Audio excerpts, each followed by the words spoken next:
What's up, awesome YouTubers? Ryan1988 or Justin back here to do a video for you guys, and today I'm here to review Luca Guadagnino's Suspiria.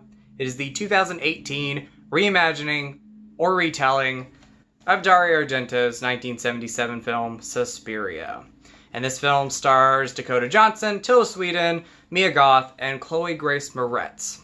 Now, this is one of my favorite films of last year, and I did not go in this movie hyped, excited. Well, I was excited from the trailers, but I didn't go hyped into this movie just because I'm a huge fan of the original Suspiria. I love the direction that Dario Argento went with his movie, but I give massive props to Luca Guadagnino because he made his own movie with this. And that is why I call it a retelling or reimagining, because it is not a remake to Dario Argento's film.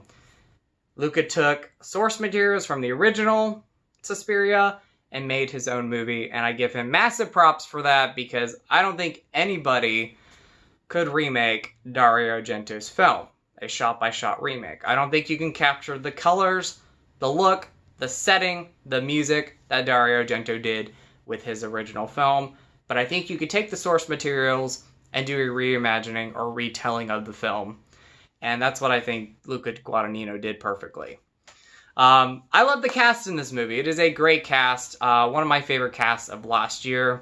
I think the strongest performance, definitely in my opinion, and the most interesting character has to be Mia Goth Sarah, who is a character in the original film. I loved her in this movie. I liked her development throughout this film. I thought it was great.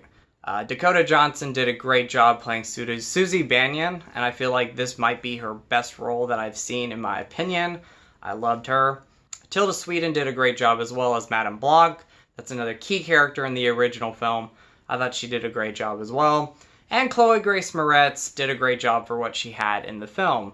Spoiler alert, she's not in the film the whole entire length, but she is spread out through the film. And I thought she did a great job, especially the opening, because she is the first character that you see out of the leading ladies. And I thought she did a great job in that opening scene. Some of the other things I loved about this, and I talked about it just a second ago, I like the fact that Luca went into this movie and made his own film. I think when a director does that, he can have a little bit more creative freedom. I love the look of the film. I love the setting. I love the story. Again, he took some source materials from Dario Argento's movie, but he made it his own. And I think what works better here, that unlike the original film, is that he was able to develop these characters and develop the story. Where I think in the original film, rewatching it recently again, I feel like the weakest part about Dario Argento's film, it's not a bad thing, but I think one of the weakest parts is that the story wasn't developed enough. I think what Dario Argento was able to capture, though, was the color, the setting, and the look, and the music. In this movie, I think the story is definitely better. It's drawn out. It's developed well. You know, it's a 2.5-hour movie, and some people are probably going to be iffy with that, but I loved it, and I was interested the whole entire time. Another thing I loved about this was the music. The music's totally different from Goblin's soundtrack. Let me see if I can get the composer who did this. I think Tom York did the music. Hopefully I'm saying his name right. I love the music. It fits really well with this movie. Again, you cannot capture what Dario Argento did, but you can make your own movie, make your own music, and it worked really well with this. My least favorite thing about this film, and it is a very tiny gripe, has to involve the story, and it is a tiny subplot within the film, and it basically surrounds the psychiatrist that you see in this movie and his backstory with his wife. And his wife is actually played by Jessica Harper, who played the original Susie Banyan.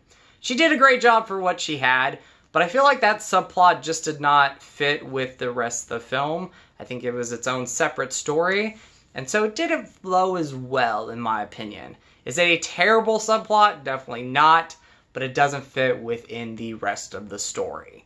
Some of the other things I love, though, the dance sequence at the end was great.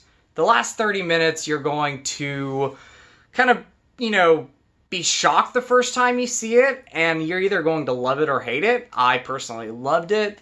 From the colors to the atmosphere, it was great. And you know, this movie is not going to be for everybody. You are either going to love or hate this film. Now, I suggest going into this movie open-minded. I do not recommend you go into this movie expecting Dario Argento's film. Because again, no one could remake Dario Argento's movie. But what Luca did perfectly was he did a reimagining of it, a retelling. Again, he took the source materials, some of the source materials, mostly the characters, and he made his own movie. I gotta talk about the deaths real quick. I kind of jump back and forth, but the deaths in this movie are pretty cool. There is one that really stands out the most, and you kind of see hints of it in the trailer. When you watch that, it's disturbing to watch. It's creepy, it's intense, you feel bad for this character. It goes on for, I think, like 2 or 3 minutes, maybe 2.5 minutes. And it's creepy. It's very effective. I like the way they shot it. Yeah, creepy. So, yeah, that's an intense kill in the movie. But overall, guys, I love Suspiria. I'm a big fan of this. This one made my top 10 rewatching it. I loved it the first time seeing it in theaters. I loved it even more seeing it a second time.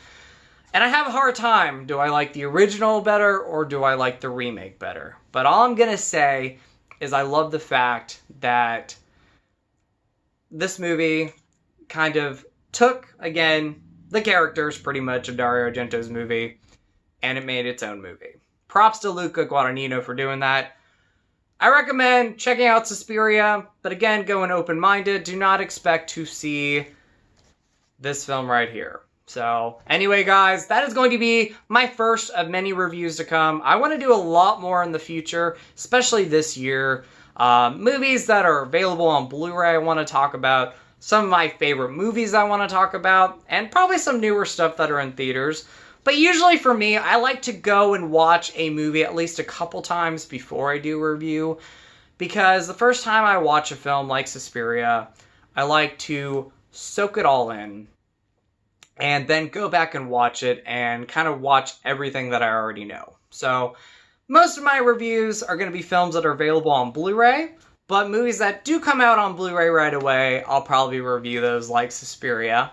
And again, I'll probably review a lot of my favorite films as well. So, let me know what you guys thought about this review. Let me know if you guys want to see more reviews. And I want to definitely do a lot more reviews this year. I think it's going to be a lot of fun. So, anyway, guys, you guys are awesome. You guys rock. Stay positive, and much love to you all. Alright, guys. Bye.